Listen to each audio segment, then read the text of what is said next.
L'invité de la matinale sur NC Première. Et l'invité de la matinale ce matin, c'est monsieur Patrick Baldi, l'un des promoteurs du futur complexe de cinéma annoncé à Dimbéa. Martin Charmasson. Bonjour Patrick Baldi. Bonjour. Et merci beaucoup d'être avec nous dans nos studios ce matin. Un cinéma moderne, un lieu de vie culturelle, des restaurants et des magasins dans une même enceinte. N'est-ce pas une révolution que ce projet MK2 qui tirait ? Une révolution, en tout cas, c'est un projet ambitieux, mais un projet qui répond à une attente sur la commune de Dimbéa et qui correspond au développement de l'agglomération de Nouméa aujourd'hui. Vous allez signer une convention tout à l'heure, à 10h, à la médiathèque de Koutiaux, pour l'exploitation de ce complexe. Quand débutera le chantier ? À quel endroit ? Et quelle est l'échéance pour l'ouverture ? Donc on signe effectivement une convention avec le groupe MK2 ce matin. Qui correspond au top départ du projet officiellement pour nous. Les travaux devraient démarrer d'ici la fin de l'année avec une ouverture programmée au troisième trimestre 2019. Alors c'est un complexe polyvalent, on l'a dit, et on va d'abord parler du cinéma. En quoi est-ce qu'il va changer la donne finalement, ce cinéma ? Sur le Caillou, c'est quoi ? C'est plus de qualité, plus de salles ? C'est évidemment un équipement ultra moderne avec une qualité dernier cri, on va dire, avec tout ce que peut apporter l'équipement de projection numérique, avec des fauteuils MK2 dits les fameux love seats. C'est quoi exactement ces love seats ? Ce sont des fauteuils avec un accoudoir entre deux fauteuils qui peut se relever et s'intégrer complètement dans le dossier. Ce qui fait que quand on vient à deux, c'est plus facile de se rapprocher un petit peu. Donc plutôt pour les couples qui formés ou qui vont se former. Au total, il y aura combien de salles dans ce complexe ? Il y aura 14 salles et un total de 1850 fauteuils environ. Avec des écrans, on imagine, peut-être assez spécifiques, assez impressionnants ? Alors, des écrans mur à mur et surtout la plus grande salle fait plus de 300 places avec une base écran de 17 mètres, ce qui fait une très belle salle pour projeter des films. Ouais. Vous avez l'ambition d'en faire à la fois un lieu de vie dans, mais aussi en dehors des salles ? Qu'est-ce que ça veut dire exactement ? Toute l'ambition du projet, c'est d'être au-delà d'un lieu de projection de films, c'est d'être un lieu de rencontre artistique et culturelle, ce qui veut dire que d'abord une programmation extrêmement large, qui ne se limite pas au blockbuster ou au grand succès.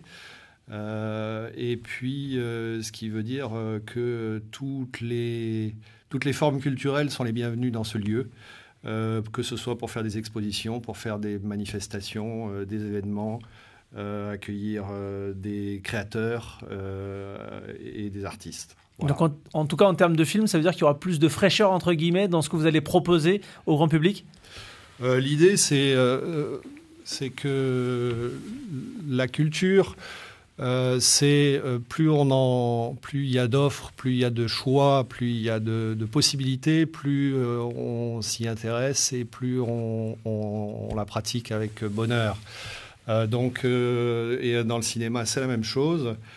Donc nous, notre ambition, c'est d'amener effectivement une programmation très large où tous les types de cinéma peuvent être accessibles et toutes les formes de cinéma également, que ce soit du court-métrage, de la production locale, de la VO, etc., etc.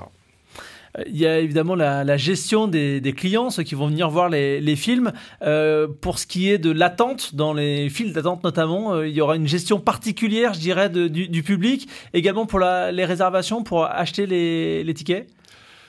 On a fait un gros travail sur le projet, effectivement, pour soigner le confort spectateur. Et le confort spectateur, ça commence dès l'entrée.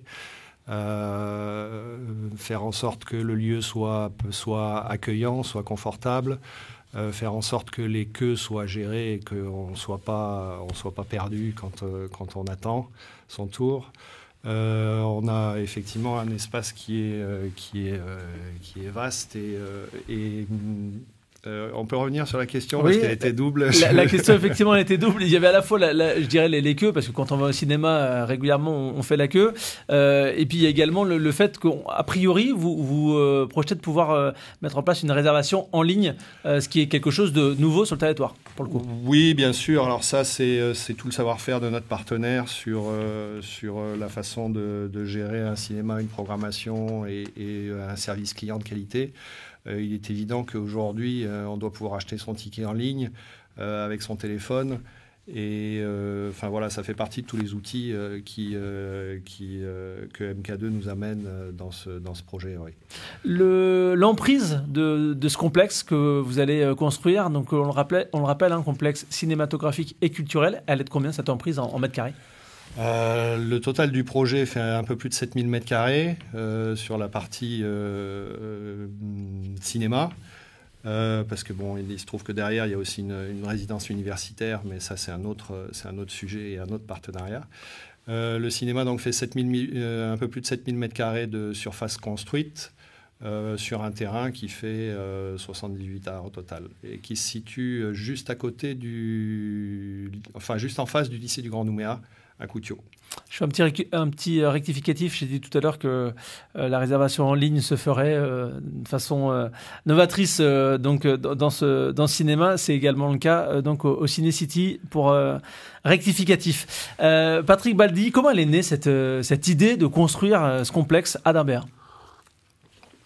Elle est née d'abord d'une prise de conscience que aujourd'hui l'établissement actuel ne servait pas forcément tout le monde parce que il est là où il est très bien, mais il n'est pas forcément accessible facilement, notamment depuis les quartiers nord du Grand Nouméa. Et puis elle est née aussi d'une rencontre avec la mairie de Dimbéa, la mairie de Dimbéa qui était demandeuse d'un projet de cinéma. Qui avait fait un certain nombre d'études sur le futur centre-ville de Dimbéa. Et toutes ces études démontraient qu'il y avait une demande très forte pour du loisir culturel ou du cinéma en particulier. Et c'est avec les premières rencontres avec le maire de Dimbéa que le projet a démarré.